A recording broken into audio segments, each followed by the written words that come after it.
As we tune in on the American Family Robinson and Centerville today, we find Windy Bill regretting he traded away his house car, since Miss Timmons has told him she's found a buyer willing to pay $30,000 for it. Editor Luke is offering consolation for this latest misfortune, with his tongue in his cheek, however, since Luke himself is the author of Miss Timmons' little story about the house car. Luke is speaking. Come now, Windy, tell Brother Luke all about it. Why this morbid request that I shoot and get it over with? As in short, what's eating you? Then you weren't planning to shoot me on sight? Why, Windy, what gave you that idea? Nothing could be further from my thoughts. Ever since you left my house, I've entertained nothing but the very highest regard for you. And you aren't mad because I'm charging $20,000 for my property? Why, of course not. I expect a man to do the best he can for himself. Live and let live is the motto of the moment. That's just it, Luke. I'm not doing the best I can for myself. Lukey, I've made a horrible mistake. No, I can't believe it. Oh, yes. You're not losing your grip, are you, Windy? I'm afraid I am. Just think of it, Luke. $30,000 slipping right out of my grasp into the clutches of Miss Timmons, and I left holding the bag, practically a pauper. What can this be? Tell me, old boy, how this could have happened to you, of all people. Well, she got an offer of that amount for my house car from an automobile manufacturer. And just because I traded it to her, she demands the patent rights. Oh, that's too bad. But after all, Windy, you can refuse to give her the patent. But Gus is on her side. And Gus? Yes, my bodyguard. But he turned against me. She used her feminine wiles on him, and now he threatens me. Threatens my very life. Oh, my.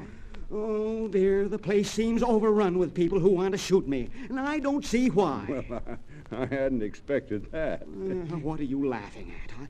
I assure you it's far from funny. No, nothing. I just had an idea. I think I may be able to help you, Windy. I don't see how, without getting me killed by that maniac. Well, that has its points. If all else fails, we look into it. Now don't joke, Luke. I can't bear it. I'm a broken man. No, seriously, my idea is this. We've got to deal with Miss Timmons herself.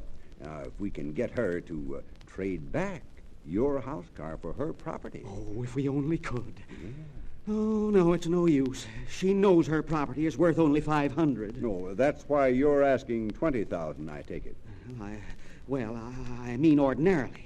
Letitia doesn't know about the factory wanting the place. Well, we might tell her about it and give her the impression that she could get as much for her property as you're going to get for the house car.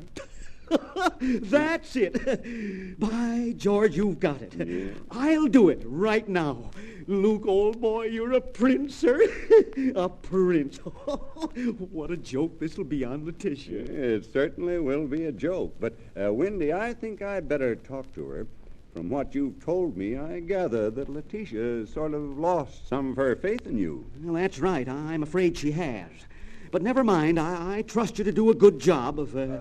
promoting? Yes, promoting, as I do myself. Thanks. I think I've got the hang of your methods pretty well. Now, why don't you come along to the office? We can call the fair Letitia, have her come down and settle the whole thing right now. Fine. I can't tell you how much I appreciate this, Luke. Look here, won't you have a cup of coffee on me? No, thanks. Gotta go. A cigar? No, the fun I'll get out of this will be ample payment. No, come on. Payment? Yes, I suppose I ought to. A commission seems to be called for. Oh, no, Windy. I'm doing this for my own satisfaction entirely. I can't let you, Luke. Bill Winkle isn't that kind of man. I'll tell you what I'll do. I'll give you 2%. It's 2%. Well, that's just like you, Windy. Oh, all right. I'll take 2% of everything you get out of the Winkle Little Wonder house car. Don't laugh, Luke. That'll amount to real money. I'll run that buyer's price up to 40, 50, a cool $500,000. See if I don't. So why all this gouging? Isn't $30,000 enough for you? Oh, chicken feed. Why, this is a big corporation I'm going to deal with. Do you think I'd let 'em get away with that? Oh, your idea is that the value of your car increases with the size of the company you sell it to? Of course not. Why, that's not reasonable. The idea is, if the company is big, make 'em pay. The big fellows in business have always gypped the public. The little fellows... What makes you think that the size of the company has anything to do with its honesty or its policy or any of its virtues? Anybody knows that... Well, why not be logical then? If you're going to rate a thing's virtues by its size, Monte Carlo would be the best country in the world because it's the smallest. And the United States would be among the worst because it's one of the biggest. It doesn't seem to me to make sense. It doesn't, the way you put it. But you know that big businesses are bad, or how could they have gotten big? The same way this country got big, by growing. Every big company was a small company once. Why should it change from good to bad just by growing? You can't convince me that a big company is any more wicked than a little one, any more than a little one is better than a big one. Well, I don't actually know, but everybody says... Oh, hearsay evidence never was any good. Your mind never seems to have risen above the level of people who believe that all Chinese are laundrymen. Well, now, we won't fight about it, eh, Lukey? We're pals, aren't we? Oh, yes, I forgot for the moment. We're partners in a tidy bit of skullduggery. All is forgiven. After you, my dear Windy. Huh? Oh, yes, here we are. Oh, yes. Come into my parlor, as the spider said to the fly. Oh, Lukey, you're always kidding. Morning, Miss McGillicuddy. Good morning, Mr. Robinson. You run along into my office, Wendy. I'll be with you in a minute. Miss McGillicuddy, call my house and hurry. Oh, my goodness, Mr. Robinson, is anything the matter? No, everything is all right. Hurry. Oh, well, forevermore, the way you said it, I thought surely something had happened. Miss McGillicuddy. Oh, yes, Mr. Robinson. Cedar 461. Hello, Mrs. Robinson. Yeah, this is Miss McGillicuddy down at the office. Yes, how are you? Did you get that recipe I'd like to talk to her. Oh, yes, I tried it, but I left out the baking powder. Wasn't that Miss silly? McGillicuddy, give me the phone. What? Oh, yeah, Mr. Robinson wants to talk to you. Hello, Myra. Is Miss Timmons there? Coming down here. Oh, darn it, I wanted to talk to her first. Oh, yes, it worked fine. Yes, he's all ready to trade. If she doesn't forget her lines. Yes, I'll let you know. Goodbye. Miss McGillicuddy, if Miss Timmons comes in, be sure to ring my phone. I want to see her out here before she... Oh, there you are. Why, Miss... Well, I guess you agree now about me being the Sarah Bernhardt of Centerville, don't you? Quiet, Miss Timmons. He's in there now. Bill Winkle? Yes. Who's that? That? Oh, why, that's my friend. Gus Olson. Nice young fella, too. Gus, this is Luke Robinson. Luke Robinson, eh? Stick 'em up. Come on, put 'em up. What's the idea? Gus Olson, whatever in the world are you doing? Come on now. Don't try anything funny or I'll plug you. It's all right, boss. You can come out now. I got him covered. Here, what's going on here? Gus, what are you doing? Stop that right away. Gee, boss, this is the guy, ain't it? Oh, what guy? Why, this is my brother-in-law, Luke. Now stop waving that gun at him. But didn't you hire me to... Oh, that was a mistake. Luke is my best friend. Listen, I don't get it. First he's after you, and then... Oh, I get it. He's on this, job that you're trying to frame on this lady. Why, Gus, you must be crazy. Mr. Robinson is my very best friend. Somebody's crazy. First you're all running around putting each other on the spot, then you turn out to be palsy-walsies. I don't get it. Well, don't try to get it, Gus. I'm afraid the pace is a little fast for you. You better stay out here and talk to Miss McGillicuddy while we go into my office and straighten out our own problems. Mr. Robinson, please don't leave me alone with him. He's dangerous. Now, don't worry. He's quite harmless, unless you try to confuse him. Why, I wouldn't hurt your little girl. You remind me of my own sister. Oh, go away. Here, please, you gangster. Now, listen, lady, you oughtn't to say a thing like that. It makes me feel bad. Anyhow, you got me wrong. I ain't a gangster. I'm a bodyguard. Gus the bodyguard. Why, I wouldn't be a gangster. What would me mother think? Well, I should think it's about time you thought of your mother. Going around poking guns at people, aren't you ashamed? But, lady, what's a bodyguard good for if he ain't got a gun? I wouldn't hurt nobody with it. Look, it ain't even loaded. No, now take it away. Mr. Olson, you seem to be good at heart. Why don't you give up this life of crime and go straight, huh? Well, I am thinking of quitting. It's a mug's game. Now you take this job. First, this Winkle says, get this guy. Then he says, don't get this guy. He's my friend.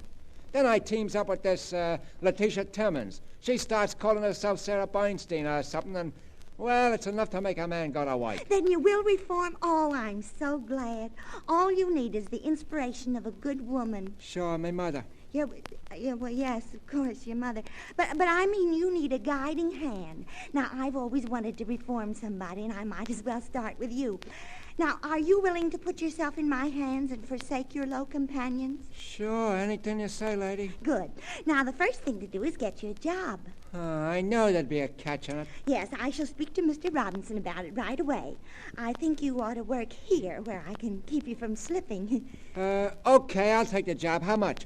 Oh, well, I don't know. I suppose you'd have to start at about $10. $10 a day. That's not bad. Of course, it's kind of a come down. But... Oh, gracious, no, Mr. Olson, $10 a week. But then, you see, you could work up, and, oh, who knows, you may become a famous editor someday, with your picture in the paper and all, and then underneath it would say, I owe it all to the little girl who showed me how to go straight. Hey, wait a minute. I guess you don't know who I am yet. I'm Gus. All these big shots know me. But Scarlatti himself treats me like a brother. Puts his hand on my shoulder when I meet him on the street. Hiya, punk, he says. You can't offer a guy like that $10 a week. Ma, but Mr. Olson, everybody has to start at the bottom. Look at Henry Ford. Your father? Oh, of course not, silly. My name's McGillicuddy. But look at the captains of industry. Where would they be if they hadn't started at the bottom? Nowhere, that's where they'd be. As it is, starting at the bottom like that, now they're sitting in big offices directing people. And that's where you'll be, too. You mean a big office with a secretary and 2 phones? Mm-hmm, sure. Won't you do it for me? I assure you, Miss Timmons, you'll never regret having taken back your charming little home. You're darned right I won't. You see, it'll take a real businessman, a man of experience to handle a deal like selling the house car. It'll take a miracle man to handle that deal. A miracle man? She means all the details. Women don't understand about the details of a deal like that. Well, it's all settled then, and you'll hand over the deed to Miss Timmons tomorrow? Only too glad. Oh, you're a lucky woman, Miss Timmons. Well, I'll be going now. Oh, Mr. Olson, are you going my way? Who, me? I ain't going nowhere. You better explain to Mr. Olson that you've changed your mind about the patent. We don't want him shooting Wendy yet a while. That's good, because I couldn't have done it anyways. I'm a reformed character. I work here now. You what? Sure, I work here now. The little lady just hired me. Oh, yes, Mr. Robinson. I had a little trouble convincing him, but he finally consented. Oh, my sainted aunt. Wendy, you brought this man into my life. Oh, yes, to be sure. Well, I must run along. Coming, Miss Timmons? Why, Mr. Robinson, what's the matter? Miss McGillicuddy, do you mind telling me what you hired this person as? I'm a starter, boss. All the big shots are starters. Starter? You mean a doorman? No, what do you think I am? I'm a starter at the bottom, you know. And pretty soon I gets to be an editor. Oh, is that so? Well, look here, it just happens that this newspaper belongs to me. And you don't want me. Is that what you're going to say, Guy? Oh, well, of course, if you put it that way. The Herald has always felt an acute need for a starter at the bottom. And now, Miss McGillicuddy, if you can get your protege to put away his artillery, I'd like to speak to you in my office. Poor Luke seems to have gotten the great gust wished on him permanently now, and the Herald can count a starter at the bottom among its assets. What will Wendy do when he finds out that there is no automobile manufacturer who wants to buy the house car? Join us in our next program and see. Until then, goodbye. The American Family Robinson, which is broadcast regularly over this station, is written by Douglas Silver and Marjorie Bartlett, directed by Martha Atwell, and produced by by the National Industrial Council.